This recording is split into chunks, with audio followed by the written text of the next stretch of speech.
सत श्री अकाल जी। उम्मीद करदा हाँ कि तुसीं सब ठीक होवोगे। अज दी वीडियो विच असीं पंजाब दे सारे इम्तिहानां लई बहुत ही जरूरी टॉपिक कंप्यूटर दा बिल्कुल बेसिक लैवल लैके आए हाँ। अज दी वीडियो विच असीं कंप्यूटर दे इतिहास बारे जाणांगे जी ते कंप्यूटर दीयां जनरेशनां बारे जाणांगे कि कंप्यूटर दीयां किहड़ियां पीढ़ियां आईयां हन ते कंप्यूटर संबंधी पेपरां विच पुछे जाण वाले महत्वपूर्ण प्रश्न ते करांगे चर्चा।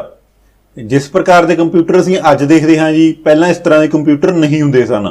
पहलां एक कमरे के आकार के बड़े बड़े कंप्यूटर हुंदे सन। ये बड़े आकार के कमरे जिहड़े कंप्यूटर तो एक छोटा जिहा कंप्यूटर बन के किवें होंद विच आया, असीं अज दी वीडियो विच जाणांगे। सब तो पहलां असीं जाणदे हां कंप्यूटर के इतिहास बारे। पेपरां विच इह सवाल अक्सर पुछिया जांदा है जी कि गणना करन लई जो पहली डिवाइस की खोज की गई सी उसका की नाम सी? उसका नाम सी अवैक्स। इसकी खोज चीन ने की सी। तुसीं देख सकते हो यह है जी अवैक्स। इसकी वरतों जोड़ अते घटाओ करन लई कीती जांदी सी। इसनूं फस्ट मैकेनिकल कैलकुलेटर डिवाइस कहा जाता है। यह सवाल वेरी इंपॉर्टेंट है जी। तुसीं कापी पैन अपने नाल लै लो अते नोट करते जाओ जो जरूरी चीज़ां हन। दुनिया विच गणना करन वाली जो पहली कैलकुलेटर डिवाइस सी उसदा नाम सी अवैक्स। जो अवैक्स सी इस दे विच जोड़ ते घटाओ कीता जा सकदा सी, गुणा ते वंड नहीं कीती जा सकदी सी। गुणा ते वंड करन लई फिर खोज की गई नैपियर बाउंड की। इसनूं नैपियर्स बाउंड भी कहा जाता है। इसनूं बनाया सी जी जॉन नैपियर ने, जो कि स्कॉटलैंड देश के रहने वाले सन। पेपरां विच इह सवाल पूछा जा सकता है जी जोड़ घटाओ गुणा ते वंड सब तो पहला किहड़ी डिवाइस नाल कीता गया? यह कीता गया सी जी नैपियर बाउंड द्वारा। इस तो बाद होंद विच आया जी पास्कल कैलकुलेटर। तुसीं तस्वीर विच देख रहे हो यह है पास्कल कैलकुलेटर। इसनूं एडिंग मशीन के नाम नाल भी जाणिया जाता है। इसकी खोज की सी ब्लैस पास्कल ने, जो कि फ्रांस देश के रहने वाले सन। पेपरां विच सवाल पूछा जा सकता है जी कि होल नंबरां का प्रयोग पहली बार किस कैलकुलेटर विच कीता गया? तां आप जी दा उत्तर होवेगा पास्कल कैलकुलेटर।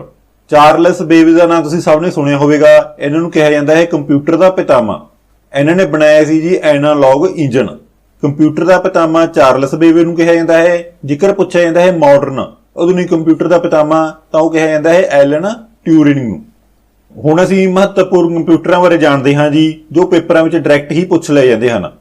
पेपरां विच सवाल पुछ लिया जाता है कि मार्क 1 कंप्यूटर का निर्माण किसने कीता सी? तां ओह कीता सी जी हवार्ड ऐकन ने।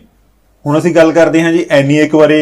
यह पेपरां विच सवाल कई बार पूछा जा चुकिया है कि दुनिया का पहला कंप्यूटर किहड़ा सी? दुनिया का पहला कंप्यूटर सी जी एनीएक, जो कि बनाया गया सी जॉन मुचली अते जेपी एकर्ट द्वारा। यह सवाल वेरी इंपॉर्टेंट है जी। इसनूं तुसीं कापी ते नोट कर लो कि दुनिया का पहला कंप्यूटर एनीएक है। जेकर असीं भारत के पहले कंप्यूटर की गल करिए तां उहदा नाम है जी सिद्धार्थ। भारत का पहला सुपर कंप्यूटर का नाम है परम 8000। पेपरां में सवाल यह भी पूछ लिया जाता है कि जो भारत का सुपर कंप्यूटर परम 8000 है यह किस द्वारा बनाया गया सी? यह बनाया गया सी जी सी डेक द्वारा। सी डेक की फुल फॉर्म हुंदी है centre for development and advance computing. जो सी डेक का मुख्य दफ्तर है जी ये महाराष्ट्र के शहर पुणे विच स्थित है। दुनिया का पहला सुपर कंप्यूटर सीगा क्रे 1। इसनूं बनाया गया सी जी अमरीका की क्रे के कंपनी द्वारा। हुण आप जी नूं पता लग गया होवेगा कि भारत का पहला कंप्यूटर सी सिद्धार्थ अते भारत का पहला सुपर कंप्यूटर सीगा परम 8000। दुनिया का पहला कंप्यूटर सी एनीएक अते दुनिया का पहला सुपर कंप्यूटर सी क्रे 1। आप जी नूं पेपरां विच इत्थों एक सवाल देखण नूं जरूर मिलेगा।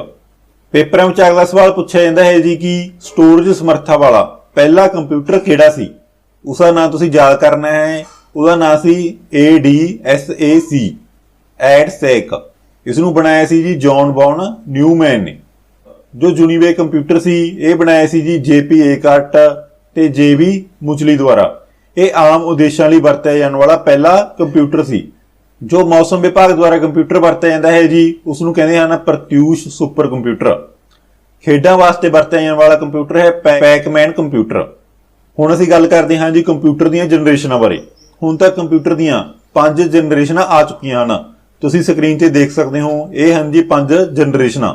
कंप्यूटर लिटरेसी डे कंप्यूटर साक्षरता दिन मनाया जाता है जी 2 दिसंबर नूं। यह सवाल भी बहुत महत्वपूर्ण है जेकर तुसीं कंप्यूटर का कोई भी इम्तिहान दे रहे हो। याद कर लो जी कंप्यूटर लिटरेसी डे 2 दिसंबर नूं मनाया जाता है। हुण असीं गल करदे हां जी कंप्यूटर की पहली जनरेशन बारे। तुसीं देख सकते हो ਜੋ ਕੰਪਿਊਟਰ ਦੀ ਪਹਿਲੀ ਜਨਰੇਸ਼ਨ ਸੀ ਜੀ, ਉਸ ਵਿੱਚ ਕੰਪਿਊਟਰ ਦਾ ਆਕਾਰ ਬਹੁਤ ਵੱਡਾ ਹੁੰਦਾ ਸੀ। ਆਕਾਰ ਇੰਨਾ ਵੱਡਾ ਹੁੰਦਾ ਸੀ ਕਿ ਪੂਰੇ ਕਮਰੇ ਵਿੱਚ ਇੱਕ ਕੰਪਿਊਟਰ ਹੀ ਫਿੱਟ ਕੀਤਾ ਜਾਂਦਾ ਸੀ ਅਤੇ ਇਹਨਾਂ ਨੂੰ ਚਲਾਉਣ ਲਈ ਵੈਕਿਊਮ ਟਿਊਬਾਂ ਦਾ ਪ੍ਰਯੋਗ ਕੀਤਾ ਜਾਂਦਾ ਸੀ। ਤੁਸੀਂ ਦੇਖ ਸਕਦੇ ਹੋ ਜੀ, ਇਹ ਹੈ ਵੈਕਿਊਮ ਟਿਊਬ। ਕਈ ਵਾਰ ਸਵਾਲ ਪੁੱਛਿਆ ਜਾ ਸਕਦਾ ਹੈ ਕਿ ਸਰਕਟ ਵਾਸਤੇ ਪਹਿਲੀ ਜਨਰੇਸ਼ਨ ਵਿੱਚ ਕਿਸ ਚੀਜ਼ ਦਾ ਪ੍ਰਯੋਗ ਕੀਤਾ ਜਾਂਦਾ ਸੀ। ਤੁਸੀਂ ਯਾਦ ਰੱਖਣਾ ਹੈ ਵੈਕਿਊਮ ਟਿਊਬ ਦਾ। ਕੰਪਿਊਟਰ ਦੀ ਪਹਿਲੀ ਪੀੜ੍ਹੀ ਵਿੱਚ ਜੀ ਉਹ ਪ੍ਰੋਗਰਾਮ ਦੀ ਭਾਸ਼ਾ ਸੀ, ਉਹ ਵਰਤੀ ਜਾਂਦੀ ਸੀ ਅਸੈਂਬਲੀ ਭਾਸ਼ਾ, ਜਾਂ ਜਿਸ ਨੂੰ ਅਸੀਂ ਬਾਈਨਰੀ ਭਾਸ਼ਾ ਕਹਿ ਦਿੰਦੇ ਹਾਂ। ਅਸੈਂਬਲੀ ਭਾਸ਼ਾ ਨੂੰ ਮਸ਼ੀਨੀ ਭਾਸ਼ਾ ਵੀ ਕਿਹਾ ਜਾਂਦਾ ਹੈ। ਇਸ ਦੇ ਵਿੱਚ 0 ਅਤੇ 1 ਦਾ ਪ੍ਰਯੋਗ ਕੀਤਾ ਜਾਂਦਾ ਹੈ। ਮੈਮਰੀ ਵਾਸਤੇ ਵਰਤੇ ਜਾਂਦੇ ਸਨ ਜੀ ਪੰਚ ਕਾਰਡ। ਹੁਣ ਅਸੀਂ ਜਾਣਦੇ ਹਾਂ ਪਹਿਲੀ ਜਨਰੇਸ਼ਨ ਦੇ ਕੁਝ ਮਹੱਤਵਪੂਰਨ ਕੰਪਿਊਟਰਾਂ ਬਾਰੇ। ਪਹਿਲੀ ਜਨਰੇਸ਼ਨ ਦਾ ਜੋ ਸਭ ਤੋਂ ਮਹੱਤਵਪੂਰਨ ਕੰਪਿਊਟਰ ਹੈ ਜੀ, ਉਹ ਹੈ ENIAC। ਇਹਦੀ ਫੁੱਲ ਫਾਰਮ ਵੀ ਯਾਦ ਕਰ ਲਓ, electronic numerical integrated and computer. ਇਹ ਦੁਨੀਆ ਦਾ ਪਹਿਲਾ ਕੰਪਿਊਟਰ ਸੀ ਜਿਸ ਨੂੰ ਜੌਨ ਮੁਚਲੀ AP ਐਕਾਰਟ ਦੁਆਰਾ 1946 ਵਿੱਚ ਬਣਾਇਆ ਗਿਆ ਸੀ। ਪਹਿਲੀ ਜਨਰੇਸ਼ਨ ਦੇ ਹੋਰ ਕੰਪਿਊਟਰ ਸਨ ADVAC, UNIVAC, IBM 701, IBM 750। ਟਰਾਂਸਜਿਸਟਰ ਦੀ ਖੋਜ ਨਾਲ, ਜਿਸ ਦੀ ਖੋਜ ਕੀਤੀ ਸੀ ਜੀ ਬੈਲ ਲੈਬੋਰੇਟਰੀ ਦੁਆਰਾ, ਇਹਨਾਂ ਦੀ ਖੋਜ ਨਾਲ ਦੂਸਰੀ ਜਨਰੇਸ਼ਨ ਦੀ ਸ਼ੁਰੂਆਤ ਹੁੰਦੀ ਹੈ। ਤੁਸੀਂ ਦੇਖ ਸਕਦੇ ਹੋ ਇਹ ਹਨ ਜੀ ਟਰਾਂਸਜਿਸਟਰ। ਇਹਨਾਂ ਦਾ ਪ੍ਰਯੋਗ ਕੀਤਾ ਗਿਆ ਦੂਜੀ ਪੀੜ੍ਹੀ ਦੇ ਕੰਪਿਊਟਰਾਂ ਵਿੱਚ। ਵੈਕਿਊਮ ਟਿਊਬਾਂ ਦੀ ਥਾਂ ਟਰਾਂਸਜਿਸਟਰਾਂ ਨੇ ਲੈ ਲਈ।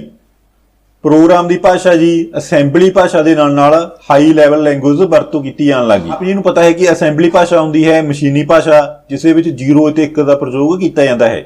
ਹਾਈ ਲੈਵਲ ਲੈਂਗੁਏਜ ਉਹ ਹੁੰਦੀ ਹੈ ਜੋ ਮਸ਼ੀਨੀ ਭਾਸ਼ਾ ਨੂੰ ਮਨੁੱਖੀ ਭਾਸ਼ਾ ਦੇ ਸਮਝਣ ਯੋਗ ਬਣਾ ਦਿੰਦੀ ਹੈ। ਸਭ ਤੋਂ ਪਹਿਲਾਂ ਹਾਈ ਲੈਵਲ ਲੈਂਗੁਏਜ ਜੋ ਖੋਜ ਕੀਤੀ ਗਈ ਸੀ ਉਹਦਾ ਨਾਮ ਸੀ ਜੀ ਫੋਰਟ੍ਰੇਨ। ਤੁਸੀਂ ਯਾਦ ਕਰ ਲਓ ਜੀ, ਪਹਿਲੀ ਪ੍ਰੋਗਰਾਮ ਹਾਈ ਲੈਵਲ ਭਾਸ਼ਾ ਸੀ ਫੋਰਟ੍ਰੇਨ।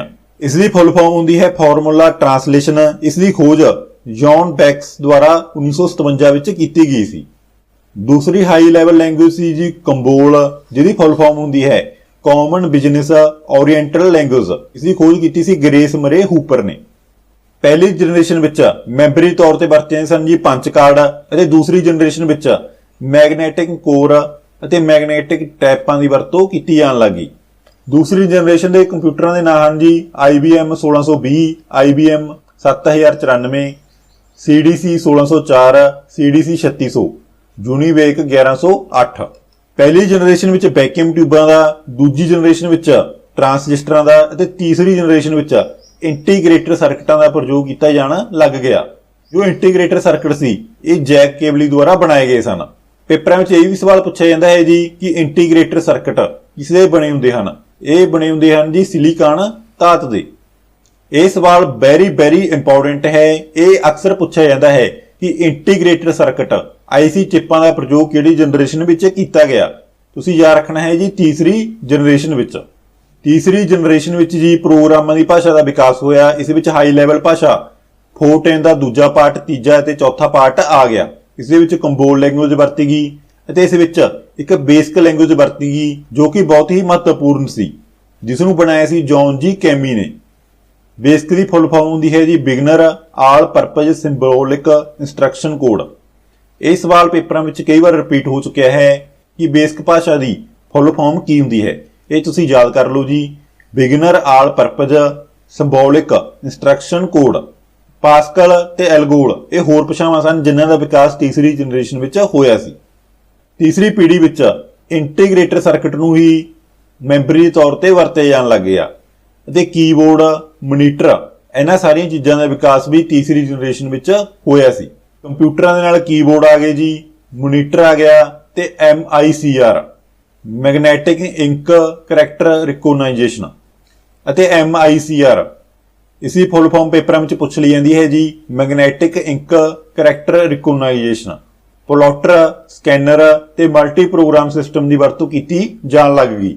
ਤੀਸਰੀ ਜਨਰੇਸ਼ਨ ਦੇ ਕੰਪਿਊਟਰਾਂ ਦੇ ਨਾਮ ਹਨ ਜੀ IBM 360, ਹੋਨੀਵਾਲ 6000, PDP personal data processor, IBM 370 ਤੇ 168, TDC 316। ਕੰਪਿਊਟਰ ਦੀ ਚੌਥੀ ਜਨਰੇਸ਼ਨ ਵਿੱਚ VLSI very large scale integration microprocessor ਦਾ ਪ੍ਰਯੋਗ ਕੀਤਾ ਜਾਣ ਲੱਗ ਗਿਆ ਜੀ ਅਤੇ ਪ੍ਰੋਗਰਾਮਾਂ ਦੀਆਂ ਭਾਸ਼ਾਵਾਂ C++, D-ਬੇਸ ਆਦਿ ਭਾਸ਼ਾਵਾਂ ਦਾ ਵਿਕਾਸ ਹੋਇਆ। ਪੇਪਰਾਂ ਵਿੱਚ ਇਹ ਸਵਾਲ ਪੁੱਛ ਲਿਆ ਜਾਂਦਾ ਹੈ ਕਿ C++ ਇਹ ਲੈਂਗੁਏਜ ਦਾ ਵਿਕਾਸ ਕਿਹੜੀ ਜਨਰੇਸ਼ਨ ਵਿੱਚ ਹੋਇਆ। ਤੁਸੀਂ ਯਾਦ ਕਰ ਲਓ ਜੀ ਚੌਥੀ ਜਨਰੇਸ਼ਨ ਵਿੱਚ। ਮੈਮਰੀ ਤੌਰ ਤੇ ਹਾਰਡ ਡਿਸਕ ਆ ਗਈ, ਫਲੋਪੀ ਡਿਸਕ ਆ ਗਈ ਅਤੇ ਇਸ ਜਨਰੇਸ਼ਨ ਵਿੱਚ ਹੀ ਪੀਸੀ ਪਰਸਨਲ ਕੰਪਿਊਟਰਾਂ ਦਾ ਵਿਕਾਸ ਹੋਇਆ ਅਤੇ ਇਸ ਜਨਰੇਸ਼ਨ ਵਿੱਚ ਬਹੁਤ ਸਾਰੇ ਆਪਰੇਟਿੰਗ ਸਿਸਟਮ ਜੀ MS-DOS, M-Window, ਐਪਲ, ਮੈਕ ਆਦਿ ਆਪਰੇਟਿੰਗ ਸਿਸਟਮ ਆ ਗਏ। ਇਸ ਜਨਰੇਸ਼ਨ ਦੇ ਮਹੱਤਵਪੂਰਨ ਕੰਪਿਊਟਰ ਹਨ ਜੀ DEC 10, Star 1000, PDP-11, Cray 1। ਇਹ ਦੁਨੀਆ ਦਾ ਪਹਿਲਾ ਸੁਪਰ ਕੰਪਿਊਟਰ ਸੀ। Cray XMP ਸੁਪਰ ਕੰਪਿਊਟਰ ਇਹ ਸਾਰੇ ਚੌਥੀ ਜਨਰੇਸ਼ਨ ਵਿੱਚ ਹੋਂਦ ਵਿੱਚ ਆਏ ਸਨ। ਪੰਜਵੀਂ ਜਨਰੇਸ਼ਨ ਵਿੱਚ ਜੀ ULSI ultra large scale integration ਦਾ ਪ੍ਰਯੋਗ ਕੀਤਾ ਜਾਣ ਲੱਗ ਗਿਆ। ਪੰਜਵੀਂ ਜਨਰੇਸ਼ਨ ਵਿੱਚ ਜੀ C++ ਲੈਂਗੁਏਜ ਦਾ ਹੋਰ ਵਿਕਾਸ ਹੋ ਗਿਆ, ਜਾਵਾ, NetA ਆਦਿ ਲੈਂਗੁਏਜ ਆ ਗਈਆਂ। ਪੰਜਵੀਂ ਜਨਰੇਸ਼ਨ ਵਿੱਚ ਮੈਮਰੀ ਤੌਰ ਤੇ ਜੀ CD, DVD, ਫਲੈਸ਼ ਮੈਮਰੀ ਅਤੇ ਪੈਨ ਡਰਾਈਵ ਦਾ ਪ੍ਰਯੋਗ ਕੀਤਾ ਜਾਣ ਲੱਗਿਆ। ਪੇਪਰਾਂ ਵਿੱਚ ਇਹ ਸਵਾਲ ਪੁੱਛ ਲਿਆ ਜਾਂਦਾ ਕਿ CD ਦੀ ਫੁੱਲ ਫਾਰਮ ਕੀ ਹੁੰਦੀ ਹੈ। ਇਸ ਦੀ ਫੁੱਲ ਫਾਰਮ ਹੁੰਦੀ ਹੈ ਜੀ ਕੰਪੈਕਟ ਡਿਸਕ। ਇਸ ਦੀ ਵੱਧ ਤੋਂ ਵੱਧ ਸਮਰੱਥਾ ਹੁੰਦੀ ਹੈ 700 MB। DVD ਦੀ ਫੁੱਲ ਫਾਰਮ ਹੁੰਦੀ ਹੈ ਡਿਜੀਟਲ ਵਰਸਾਈਲ ਡਿਸਕ। ਇਸ ਦਾ ਵੱਧ ਤੋਂ ਵੱਧ ਸਾਈਜ਼ ਹੁੰਦਾ ਹੈ 4.7 GB ਜੇਕਰ ਇਹ ਸਿੰਗਲ ਲੇਅਰ DVD ਹੈ। ਪੰਜਵੀਂ ਜਨਰੇਸ਼ਨ ਵਿੱਚ ਡੈਸਕਟਾਪ, ਲੈਪਟਾਪ, ਨੋਟਪੈਡ, ਅਲਟਰਾਬੁੱਕ ਤੇ ਚੌਰਮਬੁੱਕ ਆਦਿ ਤਰ੍ਹਾਂ ਦੇ ਕੰਪਿਊਟਰ ਹੋਂਦ ਵਿੱਚ ਆਏ ਸਨ ਅਤੇ ਇੰਟਰਨੈਟ ਦਾ ਪ੍ਰਯੋਗ, ਈਮੇਲ, WWW ਦਾ ਵਿਕਾਸ ਵੀ ਪੰਜਵੀਂ ਜਨਰੇਸ਼ਨ ਵਿੱਚ ਹੋਇਆ ਸੀ। ਈਮੇਲ ਦਾ ਫੁੱਲ ਫਾਰਮ ਹੁੰਦੀ ਹੈ electronic mail, WWW world wide web. Internet ਦਾ ਪ੍ਰਯੋਗ ਪੰਜਵੀਂ ਜਨਰੇਸ਼ਨ ਦੇ ਕੰਪਿਊਟਰਾਂ ਵਿੱਚ ਸ਼ੁਰੂ ਹੋਇਆ ਸੀ। ਪੰਜਵੀਂ ਜਨਰੇਸ਼ਨ ਦੇ ਕੰਪਿਊਟਰਾਂ ਦਾ ਵਿਕਾਸ ਹੁਣ ਵੀ ਹੋ ਰਿਹਾ ਹੈ ਜੀ। ਇਸ ਦੇ ਵਿੱਚ ਇੱਕ AI ਦਾ ਪ੍ਰਯੋਗ ਕੀਤਾ ਜਾਂਦਾ ਹੈ ਜਿਸ ਦਾ ਫੁੱਲ ਫਾਰਮ ਹੁੰਦੀ ਹੈ ਆਰਟੀਫੀਸ਼ੀਅਲ ਇੰਟੈਲੀਜੈਂਸ। ਆਰਟੀਫੀਸ਼ੀਅਲ ਇੰਟੈਲੀਜੈਂਸ ਤੋਂ ਭਾਵ ਹੈ ਕੰਪਿਊਟਰ ਦੀ ਬੁੱਧੀ ਦਾ ਵਿਕਾਸ ਕਰਨਾ। ਆਰਟੀਫੀਸ਼ੀਅਲ ਇੰਟੈਲੀਜੈਂਸ ਦਾ ਵਿਕਾਸ ਕੰਪਿਊਟਰਾਂ ਵਿੱਚ ਲਗਾਤਾਰ ਕੀਤਾ ਜਾ ਰਿਹਾ ਹੈ। ਕੰਪਿਊਟਰ ਦੀਆਂ ਮੁੱਖ ਰੂਪ ਵਿੱਚ ਹੀ ਤਿੰਨ ਕਿਸਮਾਂ ਹੁਣ ਤੱਕ ਹੋਂਦ ਵਿੱਚ ਆ ਚੁੱਕੀਆਂ ਹਨ: ਡਿਜੀਟਲ ਕੰਪਿਊਟਰ, ਐਨਾਲੌਗ ਕੰਪਿਊਟਰ ਤੇ ਹਾਈਬ੍ਰਿਡ ਕੰਪਿਊਟਰ।